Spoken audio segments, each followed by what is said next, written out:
Boa tarde, queridos. É muito bom estar com vocês mais uma vez, né? Isso já é um hábito, a gente está toda semana junto, né? Mas hoje eu estou aqui para trazer para vocês um pouquinho mais das nossas necessidades de reflexão sobre o Evangelho do nosso Mestre Jesus. Nós sabemos que vivemos atualmente num mundo tumultuado, né? Onde tudo nos concita fugir do nosso próprio coração, fugir das questões espirituais tão necessárias ao nosso progresso. Então, qualquer tempinho, qualquer momento de contato com o Evangelho do nosso Mestre Jesus é pérola divina a enfeitar-nos o coração. Então, vamos aproveitar a tarde de hoje para refletirmos um pouquinho mais, tá? Eu trouxe para vocês hoje o capítulo 21 do Evangelho segundo o Espiritismo, intitulado Haverá falsos cristos e falsos profetas. Então, é um capítulo muito necessário no momento de fragilidade em que vivemos. Sabemos o quanto nos tornamos, às vezes, vítimas, por imprudência nossa, por invigilância nossa, do momento de fraqueza que vivemos. E vivemos nessa época de conturbada. Então, precisamos muito da prudência, precisamos muito do estudo, de estarmos em total contato com o Evangelho do Cristo, para sabermos lidar com as situações que se deparam diante de nós, que muitas vezes, como disse a página, as situações da vida nos concita a desespero, ao desânimo e ao pessimismo. Nós devemos plantar o bem, né? O otimismo. Então, o primeiro questionamento que nós podemos fazer a respeito desse tema é qual o sentido real da palavra profeta. Porque na época do nosso Mestre Jesus, a palavra profeta, ela tinha o aspecto de adivinhação. Era o dom de adivinhar, era o dom de predizer. E nós vemos isso numa passagem muito clara, quando Jesus é colocado diante do sumo sacerdote Caifás, e ele então é esbofeteado. Imediatamente perguntam para ele: Cristo, profetiza, quem te bateu? Então, mostrando realmente que naquela época era esse o significado da palavra profeta. Profeta era simplesmente aquele que predizia o futuro, né, que trazia as questões do mundo espiritual. Então, isso era profeta naquela época.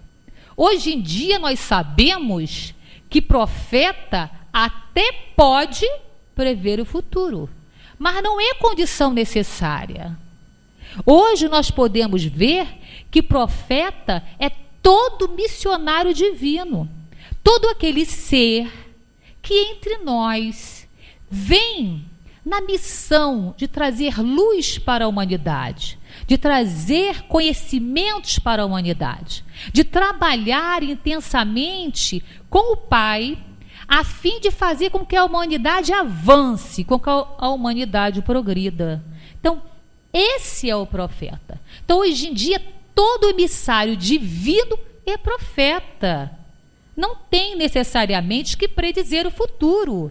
Ele até pode, dentro das questões mediúnicas e o grau de seu desenvolvimento mediúnico, ter esta aptidão, mas não é necessário.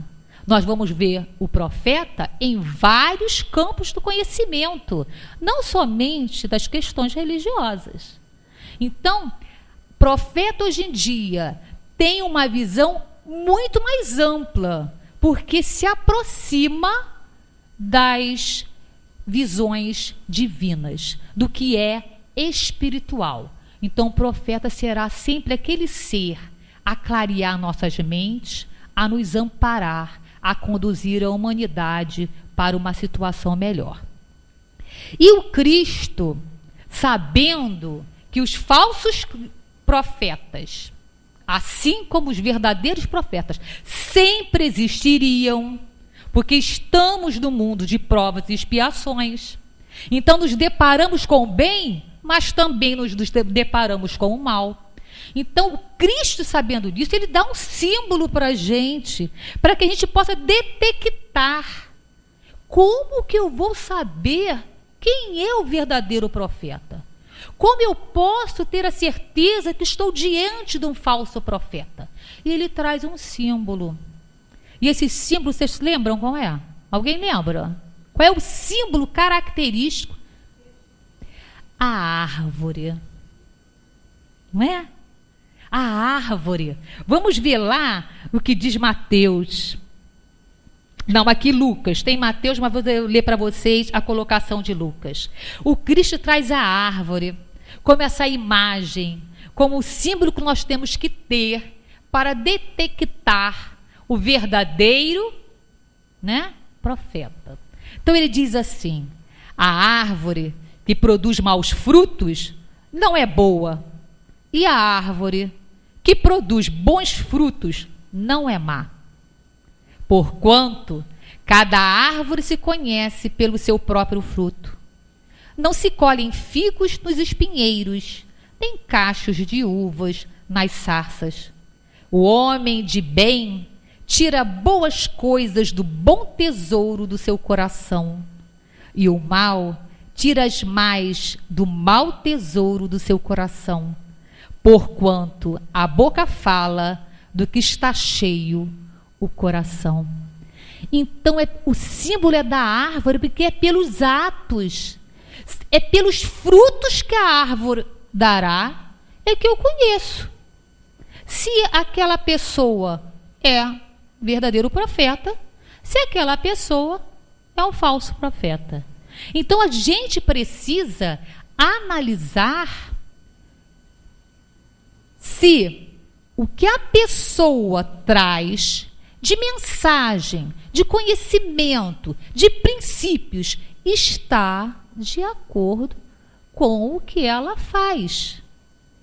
Então não adianta a criatura chegar, trazer para você um poço de conhecimentos e que tudo aquilo que ela traz, ela faz diferente. Porque a gente, qualquer um de nós aqui, pode se colocar muitas vezes na posição de um falso profeta. Porque estamos colocando coisas, criando sistemas e ideias, muitas vezes, pautado nos nossos interesses, nos nossos pontos de vista. E muitas vezes podemos nos colocar assim. Então, essa observância ou não dos princípios que a própria pessoa aconselha, quer dizer, os seus atos, é que dirá realmente se aquela pessoa é um verdadeiro profeta ou um mau profeta. Mas Jesus, esse ser grandioso de luz que nos guia, ele vem nos ensinar a raciocinar sobre o seu evangelho, nos concita sempre a fazer essa reflexão, entrando dentro de nós mesmos, para que possamos buscar esse Cristo interno, né, essas virtudes a serem desenvolvidas, e ele nos concita, então, a buscarmos sempre esse tipo de análise, buscarmos o discernimento, para que possamos analisar as situações que vivemos. E ele nos diz assim, de uma forma muito sábia, está lá em Mateus capítulo 10, versículo 16. Eis que vos envio como ovelhas ao meio de lobos. Portanto, sede prudentes como as serpentes, inofensivos como as pombas. Então Jesus vem mostrar para a gente que a prudência não pode ser descartada. Nós temos que observar, discernir, analisar, né? E como sermos prudentes? A gente para pensar. Porque quando a gente vê um irmão que se julga profeta e diz profeta, quando nós nos deparamos com determinados prodígios, né, com determinados milagres, muitas vezes a nossa imprudência faz com que a gente dê crédito a coisas altamente naturais. Porque prodígios, milagres, entre aspas, não é manancial de espírito perfeito, não. Tem muitos predidigitadores aí, tem muitas pessoas com capacidades anímicas mesmo, que opera um montão de fluidos e faz um montão de coisas, não é isso? Através de situações paranormais, e nem por isso a gente sabe que aquilo é um milagre. Até porque a gente sabe que o milagre, visto pelos teólogos antigos, era como se fosse um ato apenas de Deus, porque aquele ato divino era a derrogação da própria lei de Deus. Então só Deus poderia derrogar a própria lei dele. Mas se só Deus pode derrogar a lei, e se o milagre era algo que estava fora da natureza, Deus daria isso à criatura humana? O bel prazer de querer derrogar a sua lei, vou fazer um milagre. Eu sou um profeta, vou fazer um milagre. Deus daria isso? Claro que não, né? Então sejamos prudentes. Quando ele diz, seja prudente como a serpente, né? Inofensivo como as pombas, quando ele diz isso, para que a gente tenha um olhar aberto. E essa prudência se faz através de alguns fatores necessários para nós. E o primeiro dele é o estudo. Sem estudo, sem conhecimento, a gente fica sem ter dados para avaliar, discernir. Nós ficamos sem, a gente desconhece. Então a gente aceita qualquer coisa, porque na verdade você desconhece. Então, como cada um só dá do que possui, a gente sabe disso. O outro vai ali se expor, dizendo que é um verdadeiro profeta, trazendo sistemas absurdos, trazendo colocações que, em vez de unir a criatura, divide a criatura. E nós, sem conhecimento, nos tornamos imprudentes, porque não avaliamos. Então, temos que ser prudentes. Reflexão diante das novas revelações. A doutrina espírita, ela tem o cunho de autoridade, a universalidade dos ensinos. Foi constatado em vários lugares, por vários médios. Não foi assim, isso aqui veio dos espíritos, isso é uma verdade. Não, não foi assim. Foi analisada com profundidade. Temos sempre que pautar no crivo da razão e da lógica tudo que observarmos e chegar em as nossas mãos, principalmente através dos livros, né? Que nós sabemos quantos livros sem conteúdo doutrinário estão circulando por aí. E nós não podemos esquecer que o nosso tempo é divino, é divino. Ler é muito bom, devemos ler, estudar sempre, mas façamos a seleção do que estamos lendo, para não desperdiçarmos o nosso tempo, que ele é divino. Então nós sabemos que os falsos profetas existiram sempre, né? Sempre existiram, devido à nossa própria inferioridade. Sempre tem aquele que tem o ímpeto de abusar da boa vontade, da boa fé do outro, né? E sempre tem aquele assaz crédulo, como diz Kardec, capaz de acreditar. Então a pessoa chega aqui, eu sou Jesus Cristo. E você pode ter certeza que vai ter um montão de gente acreditando que é Jesus Cristo. Porque sempre tem aquele que, imprudente, invigilante, né? Nos seus apontamentos, se deixa influenciar por esses falsos sistemas. Mas esse número tem a tendência a diminuir. Ele tem a tendência a diminuir porque, à medida que a ciência se alarga, a ciência vai mostrando aqueles fatos que essas pessoas dizem que são milagrosos, prodigiosos, são naturais, né? Então a ciência vai se aproximando cada vez mais de tudo isso que nós estudamos na doutrina espírita. O milagre é um fato natural. Está na natureza, nas leis divinas. Às vezes desconhecemos, mas isso está nas leis divinas. Não existe nada de natural, de sobrenatural, né? Então, à medida que essa ciência se alarga, o homem se esclarece e os falsos profetas diminuem.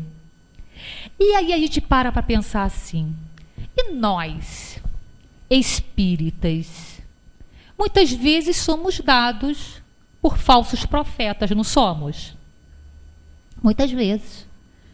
Muitas vezes somos dados por outros irmãos como anticristo até.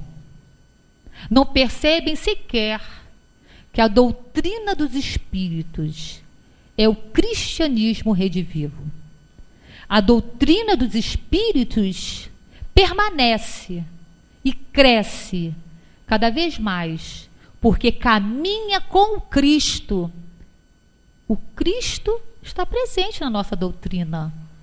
Então, mas por desconhecimento, por falta de estudo dos nossos muitos irmãos, por imaturidade mesmo de muitos irmãos, por malícia também de muitos outros, que tudo isso pertence a eles e a nós também, tá?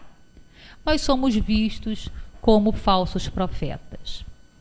Mas esses irmãos esquecem que o próprio Cristo nos deu a imagem para de sabermos se somos verdadeiros ou falsos, se somos bons ou maus. O próprio Cristo. Olha a árvore, veja os frutos. Eles esqueceram, eles esquecem de buscar na palavra de Jesus a explicação de tudo.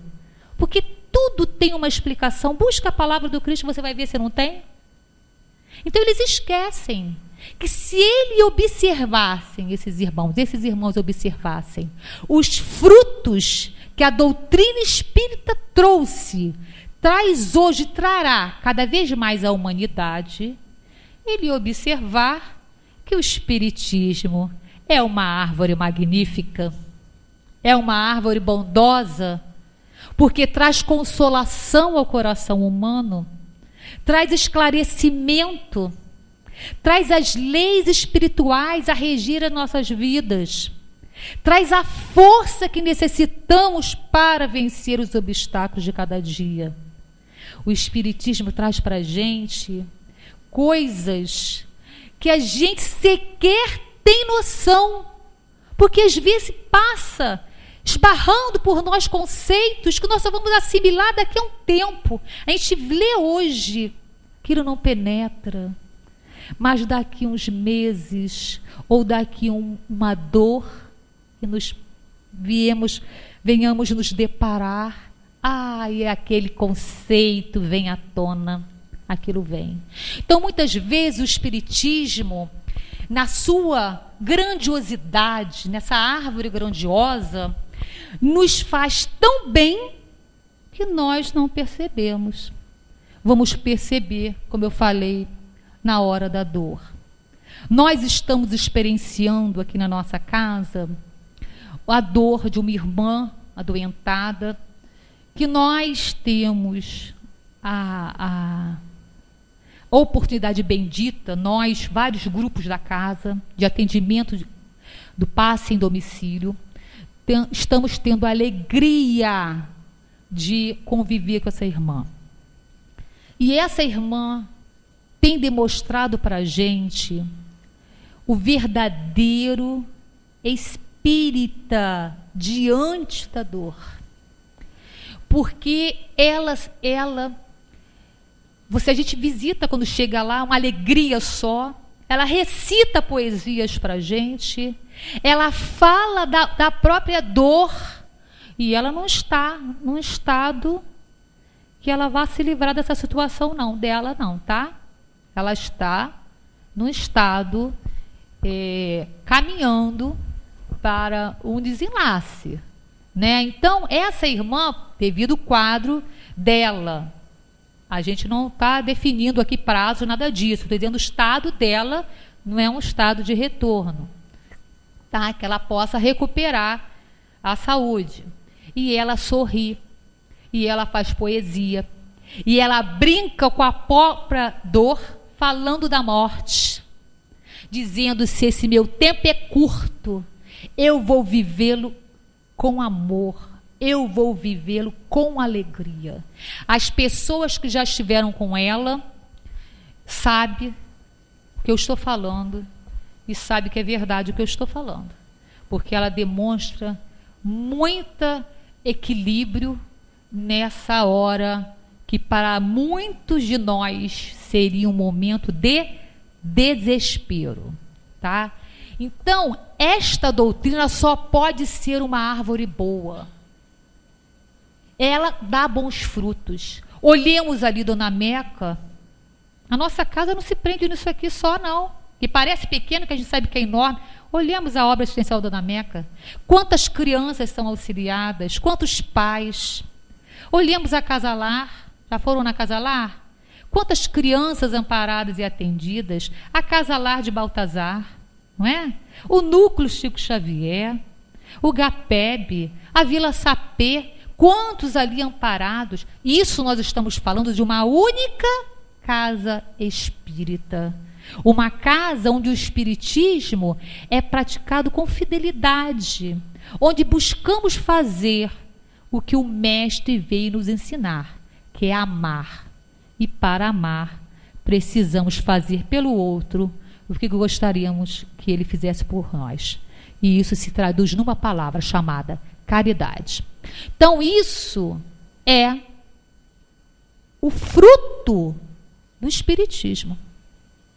Então, aquele que julga o espiritismo uma obra de Satanás, como muitos julgam, o que devemos pensar? O que devemos fazer?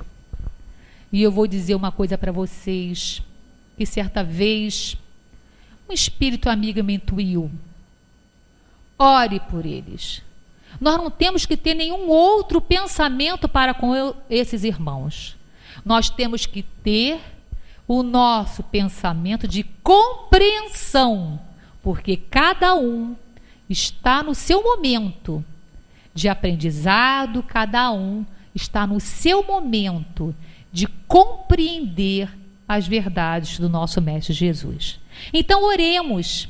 E nesse orar por esses irmãos, nós estaremos amando-os também, né? Então, é isso que a gente deve fazer com relação àqueles que não compreendem a grande missão do Espiritismo na humanidade, que é missão libertadora, que é missão que vem abrir as portas para que o homem, diante desse cristianismo mesmo, desse evangelho de Jesus, sem véu, né, possa realmente ter o material de trabalho interior para o próprio crescimento. Então, os falsos profetas, eles podem existir em qualquer religião. Né? Não estou falando da outra, não. A nossa também pode ter falso profeta. O falso profeta pode estar em qualquer lugar, tá? Então, olha só. Os falsos profetas se arvoram em reformadores e messias. E a gente vê isso muito acontecer, né? Eles se acham, se dizem profetas. Eu estou em nome de Deus a dizer-te isso, faça aquilo, né? Eles se colocam como profetas, pregam boas normas de conduta e não exercitam, invocam o santo nome de Deus com palavras melífluas, quer dizer, né, doce como mel, mas adoram o mamon, criam sistemas absurdos, fingem ser mansos, humildes e caridosos. No íntimo, são orgulhosos, cheios de ambição, cheios de si. Exploram a credulidade dos outros, como faziam os escribas e os fariseus. E muitos escribas e fariseus existem entre nós na vida, né? No momento na vida que vivemos hoje. julgam o monopólio da verdade, exploram certos conhecimentos que possuem, ou certas faculdades orgânicas, como eu falei para vocês, os paranormais, né? Especiais, com o fim de se fazerem, demonstrarem o pseudo-poder. Então, através da sua capacidade anímica, ele quer mostrar que tem poder. O falso profeta busca um poder sobre-humano, uma missão divina. Falta-lhe, então, a maior das qualidades, e é a qualidade que o Cristo nos exemplificou a todo momento, a humildade. É isso que falta, né? No falso profeta. Revelam-se enviados de Deus. Então é cheio de orgulho, né? Falso profeta. E o verdadeiro profeta, que também se encontra em qualquer religião, tá? As suas características são puramente morais, tá? São missionários de Deus, trazendo superioridade intelectual, muitas vezes direcionando a própria ciência, muitos profetas trazendo luz para a humanidade através da ciência. Em moralidade também superior, humildes de coração e modestos. O verdadeiro missionário de Deus ignora a si mesmo. Ele não diz, você diz, você é um anjo de luz. Eu não. Ele não se julga. Porque o verdadeiro profeta, ele conhece a sua pequenez diante de Deus. Então ele não se coloca em disputa com Deus. Ele sabe das suas necessidades, ele sabe a caminhada que ainda tem pela frente. Vocês já viram Chico Xavier se glorificar por alguma coisa? É humildade em pessoa, né? Porque ele sabia realmente a missão dele, não é? Pois é, dizia que ele era um cisco, ele não sou um Chico, eu sou um cisco. Ele sempre se diminuía. O Chico, quando ele completou 50 anos de labor mediúnico, ele fez uma declaração para um jornal. E ele declarou o seguinte: sou sempre um Chico Xavier, lutando para criar um Chico Xavier renovado em Jesus. E pelo que vejo, está muito longe de parecer como espero e preciso. Essa é a colocação do verdadeiro missionário. Ele vem trazer luz à humanidade. Gente, olha a quantidade de atos, de exemplos magníficos deixados por Chico Xavier para todos nós. O quanto que ele trouxe através da sua mediunidade para esclarecer e sustentar nossas almas. O quanto que temos de esclarecimento, de aprofundamento do plano espiritual, através da mensagem trazida por Emmanuel, por André Luiz e tantos outros espíritos. Então, Chico Xavier, considerado missionário, ele é um missionário. Ele veio dar sequência ao trabalho de Allan Kardec, que é outro missionário divino, que é outra criatura humana que podemos dizer, um verdadeiro profeta. Veio na tarefa divina de trazer luz à humanidade. Veio trazer a terceira revelação. Isso é uma tarefa de Deus. Aí está o verdadeiro profeta. Então, muitos profetas verdadeiros existem e existirão, porque a ciência cresce, o mundo caminha para frente, novas descobertas, né? Novas reflexões, e a gente vai ter sempre, como misericórdia de Deus, o exemplo divino desses espíritos que vêm nos orientar e que vêm nos guiar. Quando a gente estuda lá no Livro dos Espíritos, na questão 459, uma questão tão conhecida, né? Que a gente fica sabendo e vê que os espíritos influenciam a gente muito mais do que a gente pensa, né? Muitas vezes eles estão nos dirigindo, não é isso que diz a questão? E às vezes a gente pensa assim, ai meu Deus, a gente se preocupa com isso. Tem uma razão de se preocupar. mas tem uma razão também de abençoar. Porque não fosse essa influenciação, como receberíamos do plano espiritual tamanhas bênçãos? E a todos nós, não é só para o médium extensivo, não. A todos nós que somos médios também. Generalizado, mas somos, né? Recebemos por intuição, recebemos por inspirações, mas recebemos as mensagens divinas graças a essa influenciação. E nós vamos ver aí que Kardec, ele traz para a gente essa qualidade também de falso profeta. Os falsos profetas desencarnados. Se existe falso profeta aqui, também existe lá, porque ele não virou santo depois desencarnou, não. Ele vai continuar querendo fazer prevalecer os seus conceitos, os sistemas que ele cria, as opiniões dele. E ele vem aqui influenciar quem? A gente, né? Por isso a gente tem que ter a prudência para analisarmos os livros e as mensagens que vêm do plano espiritual.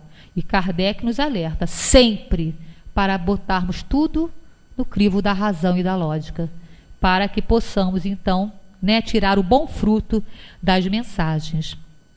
O verdadeiro profeta, ele se revelam sinais de uma missão de natureza elevada, isto é, possuem no mais alto grau as virtudes cristãs e eternas, a caridade, o amor, a indulgência, a bondade. São virtuosos, são brandos. Suas obras têm influência moralizadora. Então, se nós observarmos, nós, no percurso da humanidade, nos deparamos com muitos espíritos que foram verdadeiramente profetas, tá? Trazendo luz à humanidade. Como exemplo, nós temos, por exemplo, Madre Teresa, né? Uma missionária de Deus, uma pessoa que trouxe exemplos magníficos de caridade, de desprendimento de si mesma, em favor do interesse e da necessidade do outro. Uma missionária. Muitas vezes, uma profeta verdadeira. Muitas vezes, essa profecia não se faz através de palavras, apenas das colocações verbais, mas dos atos em si. Porque dizem os espíritos que os atos valem mais do que as palavras. Buscam lá no capítulo da prece. E vocês encontrarão isso que eu estou falando para vocês. Os atos valem mais do que as palavras. Então, tem verdadeiros profetas que, através dos seus atos, trouxeram e trazem lições enormes de vida para que possamos buscar essa melhora e esse caminho do bem. Outra é nossa irmã Dulce, né? Na Bahia. Então, abrigava os doentes. E esses doentes não eram os doentes que vinham até ela. Ela buscava os doentes nas ruas. Ela ia ao encontro do doente. Ela saía do convento e ia buscar a dor. E ia buscar o sofrimento para aliviar. Essa foi a irmã Dulce. Outra criatura também que nós podemos considerar uma missionária, né? Uma verdadeira profeta. Nós tivemos Confúcio na China. Gente, Confúcio, ele fez um tratado educacional onde não apenas o conhecimento estivesse em pauta, mas o caráter. Ele buscou toda uma educação voltada para o desenvolvimento moral do ser. Olha o tamanho da dedicação, o tamanho da preocupação deste ser com a criatura humana e com o destino da criatura humana. Um missionário. Nós temos Chico, como eu falei, com exemplos divinos. Nós temos Allan Kardec, né? Nós temos Sócrates, nós temos Platão, e vai buscando. E nós vamos ver nas diversas áreas do conhecimento, na medicina, quantos irmãos foram para nós como verdadeiros profetas, trazendo luz à humanidade.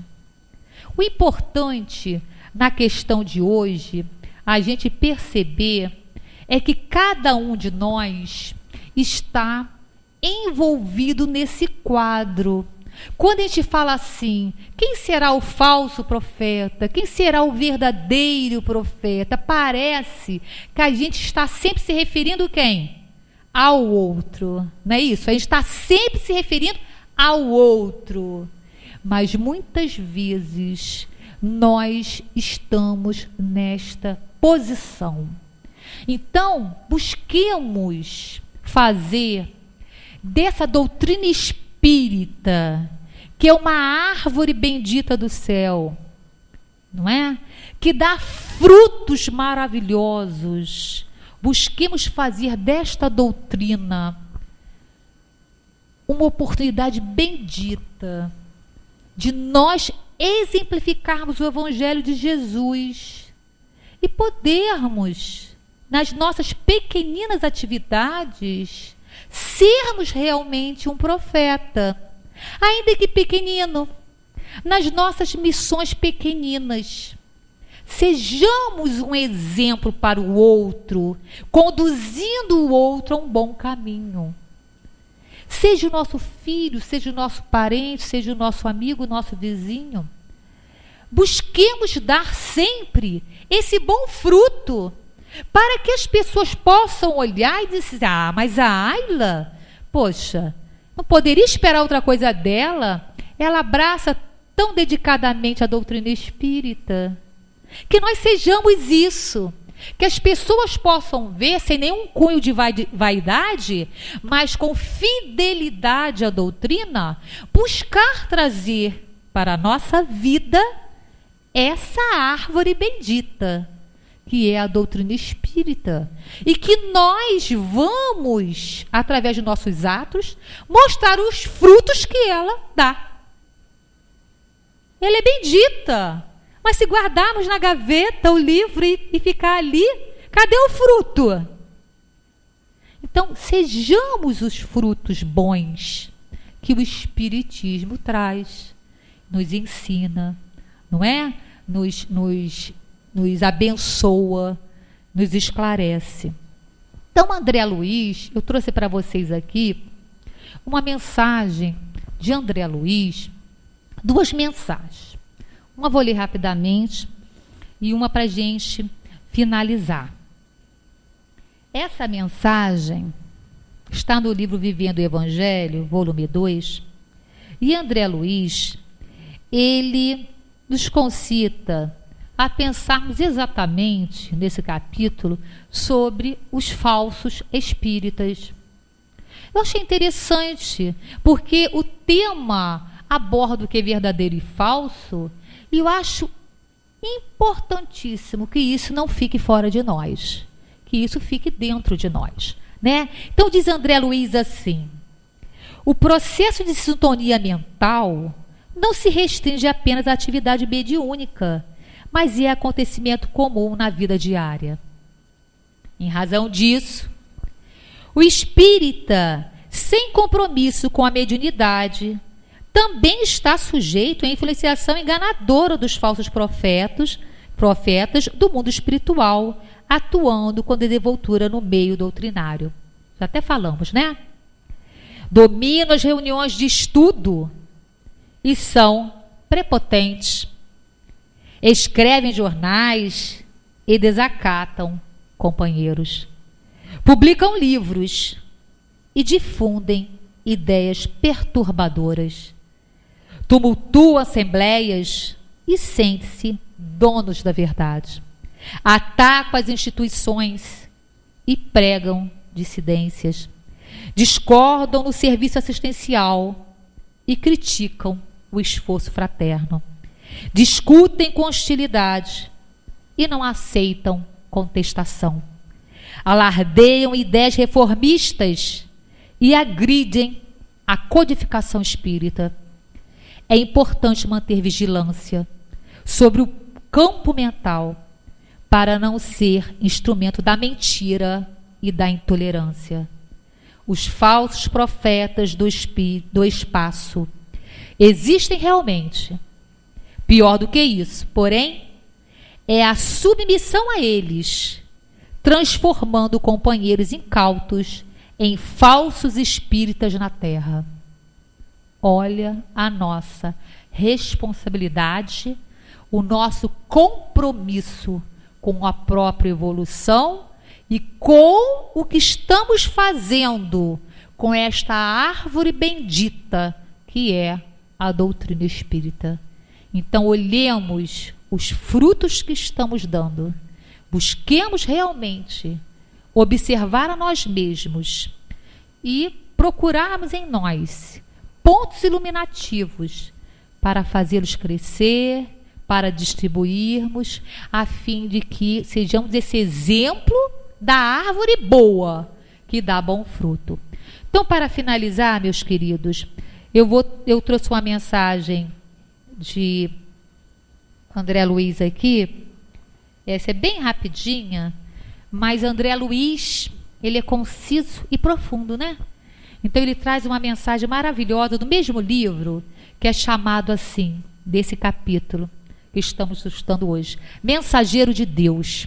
E ele diz assim: o mensageiro de Deus é paciente, mas não inativo, humilde, mas não inseguro, convicto, mas não fanático, simples, mas não ignorante, capaz, mas não orgulhoso, firme, mas não intolerante, calmo, mas não acomodado, ousado, mas não inconsequente, corajoso, mas não aventureiro, justo, mas não implacável, confiante, mas não fantasista, enérgico, mas não violento, consciente, mas não vaidoso, pacífico, mas não omisso. Espera aí. Prendeu aqui. Clemente, mas não fraco. Muitos se apresentam como porta-vozes da palavra divina. Contudo, é fácil reconhecer entre eles o autêntico mensageiro de Deus, pois ele não apenas ensina o bem, mas faz. Então, meus irmãos, que Deus continue conosco na reunião de hoje. Muita paz a todos e obrigada pela atenção.